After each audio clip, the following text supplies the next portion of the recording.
Hi guys! Flex ko lang itong si client from Tondo, Maynila pa.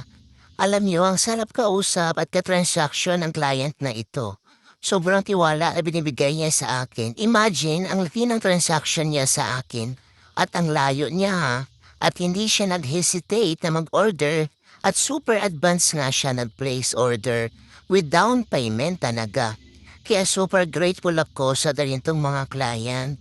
At isa pa, na-appreciate niya yung ating effort at nakarating ng maayos ang ating mga ginawa para sa kanya. At nagustuhan nila lahat. Super thankful tayo dahil nagbigay na siya ng feedback sa akin. At yun nga, sabi niya ay hindi daw siya nagkamali na sa akin ipagawa itong cake at ang iba pang pagkain.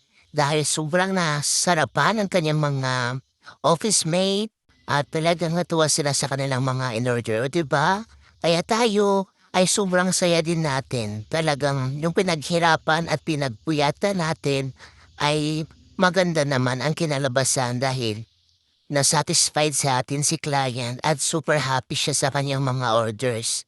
So thank you so much ma'am and happy 50th birthday Sir Lito. So kami guys, so kahapon guys 'di ba ay Teacher's Day pero wala tayong pa-order maliban sa mga extra kasi nga priority natin ang mga bookings. At wala na kaming katawan para sa gumawa pa ng mga pour on hand para sa Teacher's Day. Kasi alam nyo, kami lang dalawa na mister ang gumagawa ng orders nyo. Yung akala ng iba ay ang laki ng aming production kasi ang dami naming pa-order araw-araw. So siguro iniisip nyo rin na meron kaming mga tao na tumutulong para sa aming production. Pero wala talaga, kami lang talaga ni mister, dalawa.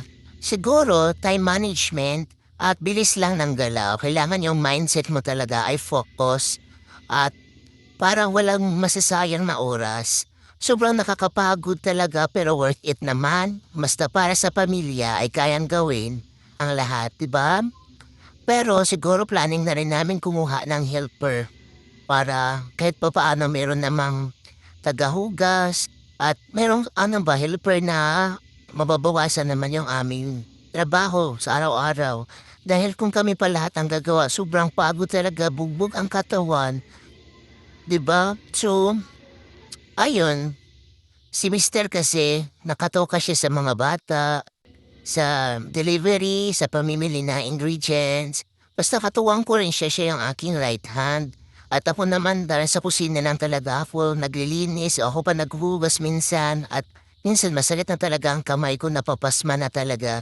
At pag sobrang daming bookings, hindi ko na talaga nahahawakan ang cellphone dahil focus lang kami dito para matapos lahat. Di ba guys? So, si Miss tagabili din ng ingredients. So, kahapon nga guys ay 1:30 AM kami nagising. At natapos kami ng 9 PM na ng gabi. So, knockdown talaga ako. 'Di ba? Ang saya-saya. Ang dami naming orders pero knockdown ako pagkatapos. Pero okay lang yan.